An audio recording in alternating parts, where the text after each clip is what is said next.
तस्या प्रसादाद् भगवत्प्रसादो यस्या प्रसादान्न गतिकुतोऽपि ध्येयं स्तुवंस्तस्य यशस्त्रिसन्धं वन्दे गुरः শ্রীচরণারবিন্দম। শ্রী শ্রী গুরু গৌরাঙ্গের অনন্ত কৃপা মকরন্দ আস্বাদনে লুব্ধচিত্ত সাধকগণ তাদের ইচ্ছা আগ্রহে আমরা ঐকান্তিক বার্তালাপে এই যে শ্রী জগন্নাথ দেবের মহামহিমা, ধামেশ্বর সেই ইষ্টদেবের লীলাকথা আস্বাদনের যে পরম সৌভাগ্য লাভ করেছি, সেই ঐকান্তিক বার্তালাপে আপনাদের সকলকে জানাই সুস্বাগত।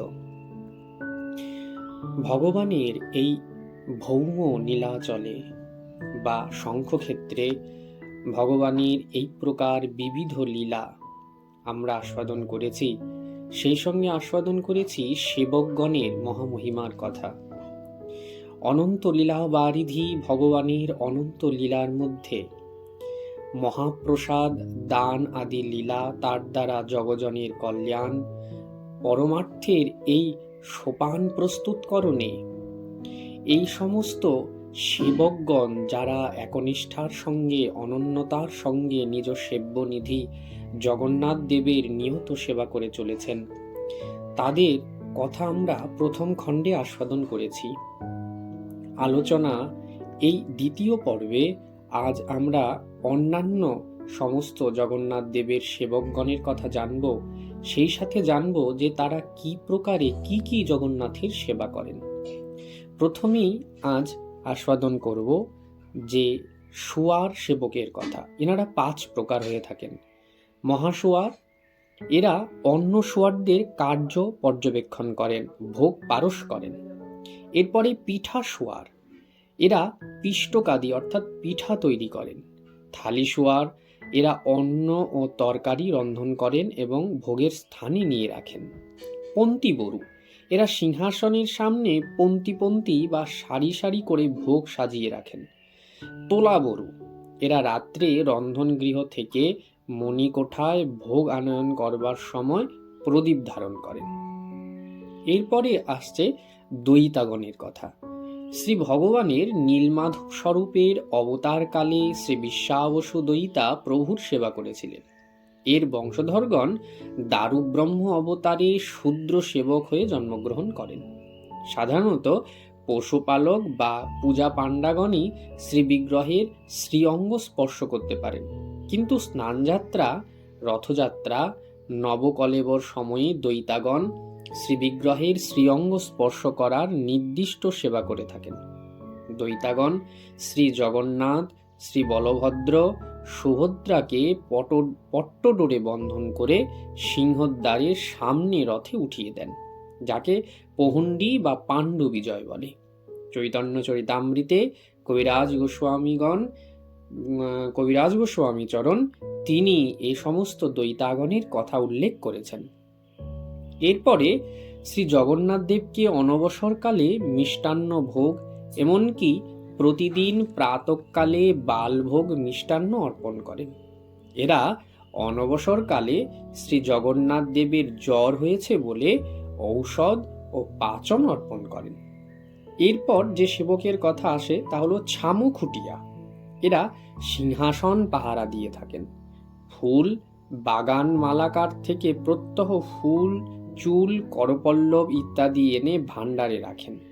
অবকাশ সময়ে সিংহারিকে অর্থাৎ যিনি শৃঙ্গার করেন ডেকে এনে ফুল দিয়ে থাকেন। ভাণ্ডার মেকআপ থেকে কর্পূর এনে ডাকা হাঁকা ইত্যাদি কার্য করেন। অনবসরকালে এনারা দ্বার পাহারা দেন।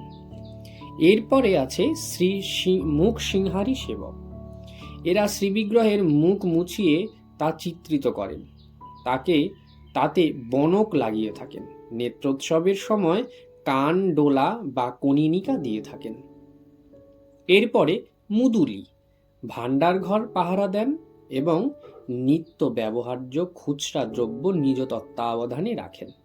শুদ্ধ সুয়ার যাত্রা পর্বের সময় বিশেষ করে নিশকরি ভোগ আয়োজন করা হয়। আরতির প্রয়োজনীয় দ্রব্য সংগ্রহ করেন ইনারা। প্রাতে চন্দন অর্গল থেকে ছামুদার পর্যন্ত কোনো অপবিত্র দ্রব্য পড়েছে কিনা তার পরীক্ষা করেন। লেঙ্কা যত প্রকার সেবক আছেন তাদেরকে যথাসময়ে সেবা কার্যে উপস্থিত হওয়ার জন্য ইনারা আবাহন করেন। চাউল বছা, চাউল ও ডাল বেছে পরিষ্কার করে দেওয়া এই চাউল বছা সেবকদের সেবা।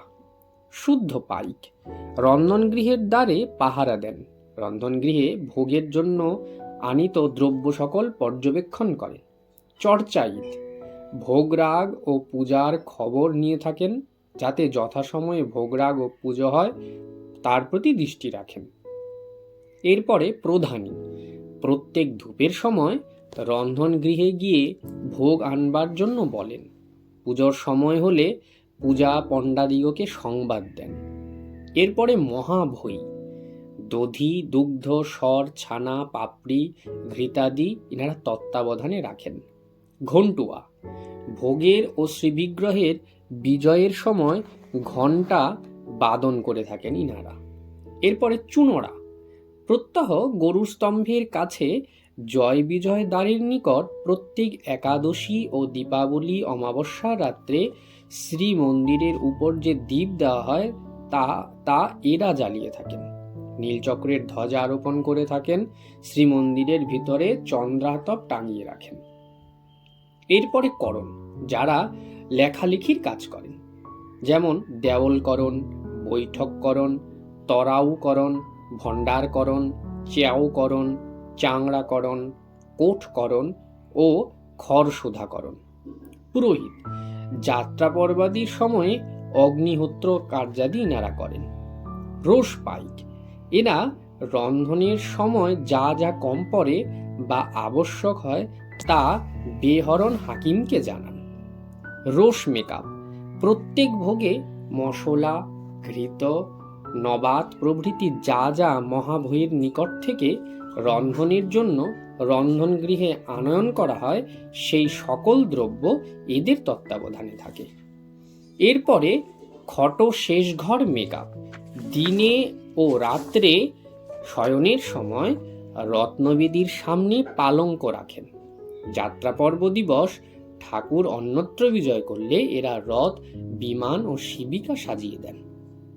বিমান বরু ও হান্দোলা বরু এরা শ্রীবিগ্রহের বিজয়ের সময় রথ ও শিবিকা, বিমান স্কন্ধে বহন করে থাকেন। শ্রী ভগবানের রন্ধন গৃহ পরিষ্কার করেন।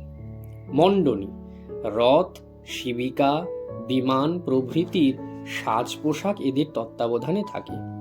এরা প্রয়োজন সময়ে রথ, বিমান ও শিবিকাদি সাজিয়ে থাকেন। অখণ্ড মেকআপ সিংহাসনের দুই পাশে যে দুটি প্রদীপ থাকে তা তেল দিয়ে জ্বালানো ইনাদের সেবা। হরপ নায়ক প্রত্যেক ধূপের পরে সুবাসিত তাম্বুল প্রদান করা ইনাদের সেবা। এরপরে দত্ত প্রয়োজন সময়ে শ্রীবিগ্রহের মুখশৃঙ্গার করেন। পানিয়াপট চন্দন অর্গল ও ভোগের থালা ধোবার জন্য প্রয়োজনীয় জল সরবরাহ ও ভোগের বাসন পরিষ্কার করে দেন। ঘটুয়ারি প্রত্যেক পূজায় চন্দন ঘষে পবিত্র বরুকে দিয়ে থাকেন। কর্পূর, কস্তুরী, চন্দন, কেশর, চুয়া প্রভৃতি পিষে পালিয়া মেকআপের নিকট দেন। যে পথে শ্রী জগন্নাথের ভোগ নিয়ে যাওয়া হয় সেই পথে প্রদীপ জ্বালিয়ে দেন। তো আজ আমরা এই খণ্ডে এই সমস্ত সেবকগণের নাম ও তাদের যে উপাধি, এমনকি তাদের যে বিভিন্ন অঙ্গের সেবা, সেই সেবা বিষয়ে জানলাম। পরবর্তী খণ্ডে আমরা অবশিষ্ট আরও যে মুখ্য সেবকগণ রয়েছেন, অন্যতম সেবকগণ রয়েছেন, সে সেবকগণের কথা জানব। তো জগন্নাথের অনন্ত কৃপায় আমরা এই সমস্ত লীলা মাধুরী আস্বাদন করতে পারছি। তার জন্য সত্যি আমরা ওনার প্রতি বিশেষ রূপে সকৃতজ্ঞ হয়ে এটাই প্রার্থনা করব যে ওনার যে প্রীতিবিধানের জন্য আমাদের যা করণীয় তা যেন আমরা অবশ্যই তা প্রাপ্ত হতে পারি। আজ পর্যন্তই। জয় জগন্নাথ, জয় শ্রী রাধে।